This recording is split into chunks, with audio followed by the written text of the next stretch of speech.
ओम शांति। पुस्तक पठन श्रीमद् भगवत गीता रहस्य। लेखक ब्रह्मा कुमार सुधांशु शेखर मिश्र।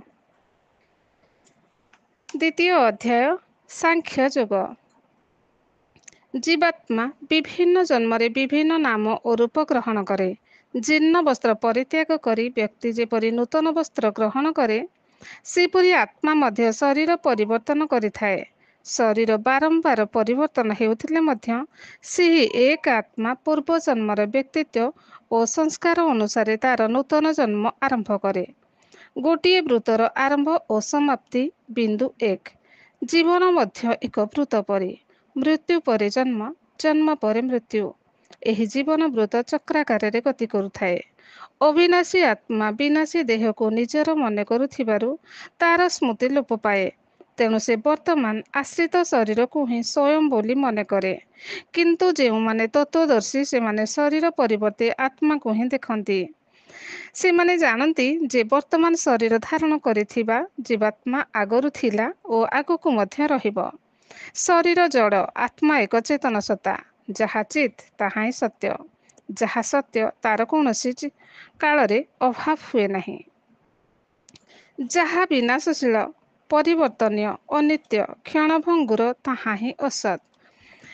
एहार सबु कालरे अभाव हुए।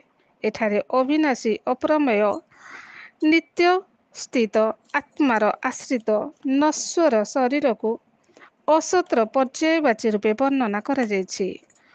असंख्य जीवकोशर समाहार ହେଉଛି शरीर। विभिन्न प्रकारर जीवकोश गुड़िकर क्रिया प्रतिक्रियार परिणाम स्वरूप शरीर शैशवରୁ ବାର୍ଦ୍ଧକ୍ୟ पर्यंत विभिन्न अवस्थाରେ परिवर्तित ହେଉଛି। ଏହି ବୈଜ୍ଞାନିକ ସିଦ୍ଧାନ୍ତକୁ ଶ୍ରୀମଦ୍ ଭାଗବତରେ ଅତ୍ୟନ୍ତ ସୁନ୍ଦର ଭାବରେ ବର୍ଣ୍ଣନା କରାଯାଇଛି। ନିତ୍ୟଦାହ୍ୟଙ୍ଗ ଭୂତାନି ଭବନ୍ତି ନ ଭବନ୍ତି च कालेन लक्ष्य वेगेन सूक्ष्मत्वं न दुष्यते। प्रति मुहूर्तरे प्राणी मानकर जन्म और मृत्यु होइथाए। अति सूक्ष्म कालर गतिरे ଏହା ଘଟୁଥିବା କଥା ଅବିବେକୀ ଲୋକମାନେ ହିଁ ଲକ୍ଷ୍ୟ କରିପାରନ୍ତି ନାହିଁ। ପ୍ରତି ମୁହୂର୍ତ୍ତରେ ଶରୀର ମଧ୍ୟରେ ଅସଂଖ୍ୟ ଜୀବକୋଷ ସୃଷ୍ଟି ହେଉଥାନ୍ତି ଓ ପୁରୁଣା ଜୀବକୋଷ ଗୁଡ଼ିକ ନଷ୍ଟ ହେଉଥାନ୍ତି। ପରିବର୍ତ୍ତନ ଅତି କ୍ଷିପ୍ର ଗତିରେ ହେଉଥିବାରୁ ତାହା ବ୍ୟକ୍ତି ଅନୁଭବ କରିପାରେ ନାହିଁ। ବୈଜ୍ଞାନିକ ସିଦ୍ଧାନ୍ତ ଅନୁସାରେ ଗୋଟିଏ ସେକେଣ୍ଡରେ 1/16 ସମୟ ମଧ୍ୟରେ ଗତି କରୁଥିବା ବସ୍ତୁ ବା ଦୃଶ୍ୟ ସ୍ଥିର ଜଣାପଡ଼େ। ଏହି ନିୟମକୁ ଆଧାର କରି ଚଳଚ୍ଚିତ୍ରର ଆବିଷ୍କାର ହେଲା। ଶରୀରାଭ୍ୟନ୍ତରରେ ହେଉଥିବା ପରିବର୍ତ୍ତନ ଏହାଠାରୁ ମଧ୍ୟ ଅଧିକ ଗତିରେ ହୁଏ। ତେଣୁ ବାହ୍ୟତଃ ତାହା କଷ୍ଟ ଜଣାପଡ଼େ ନାହିଁ।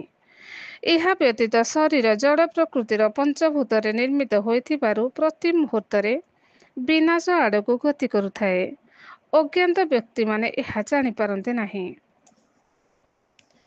ଆତ୍ମା ମଧ୍ୟରେ ଥିବା ଚେତନତା ବା ଚିତ୍ ଶକ୍ତି ସମଗ୍ର ଶରୀରରେ ପରିବ୍ୟାପ୍ତ।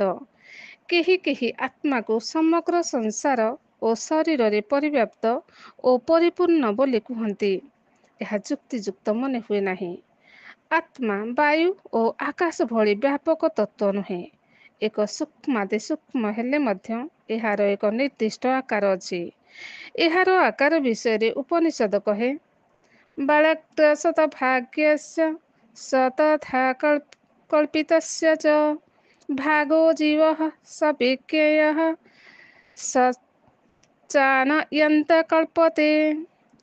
ଅର୍ଥ, କେଶର ଅଗ୍ରଭାଗକୁ 100 ଭାଗରେ ବିଭକ୍ତ କରି ପ୍ରତ୍ୟେକ ଭାଗକୁ ପୁଣି 100 ଭାଗରେ ବିଭକ୍ତ କଲେ ଯେଉଁ ସୂକ୍ଷ୍ମାତି ସୂକ୍ଷ୍ମ ଭାଗ ହେବ ତାହା ହିଁ ଆତ୍ମାର ଆକାର ବୋଲି ଜାଣିବ। ମୁଣ୍ଡକ ଉପନିଷଦରେ ଆତ୍ମାକୁ ଅତି ସୂକ୍ଷ୍ମାତି ସୂକ୍ଷ୍ମ ଓ ସ୍ଥୂଳ ଚକ୍ଷୁ ଦ୍ୱାରା ଅଗୋଚର ବୋଲି କୁହାଯାଇଛି। ଏଷୋ ଅଣୁରାତ୍ମା ଚେତସା वेदितव्यो यस्मिन् प्राणः पञ्चधा संविदेश प्राणे सचितं सर्वं ओतं प्रजनं यस्मिन् विधुये विभवति एष आत्मा। ଏଣୁ ଏହି ଅଣୁସଦୃଶ ଆତ୍ମା ପଞ୍ଚଭୂତ ଦ୍ୱାରା ନିର୍ମିତ ଶରୀର ମଧ୍ୟରେ ଅବସ୍ଥାନ କରେ। ଏହା ସମସ୍ତ ଭୂତ ପ୍ରାଣୀମାନଙ୍କ ପ୍ରାଣ କେନ୍ଦ୍ରରେ ବିଦ୍ୟମାନ। ଦେହାଭିମାନ ଦୋଷରୁ ଏହି ଆତ୍ମା ମୁକ୍ତ ହୋଇଗଲେ ବିଶୁଦ୍ଧ ବୁଦ୍ଧି ଦ୍ୱାରା ତାକୁ ଅନୁଭବ କରିହୁଏ। କ୍ରମଶଃ ଓମ୍ ଶାନ୍ତି।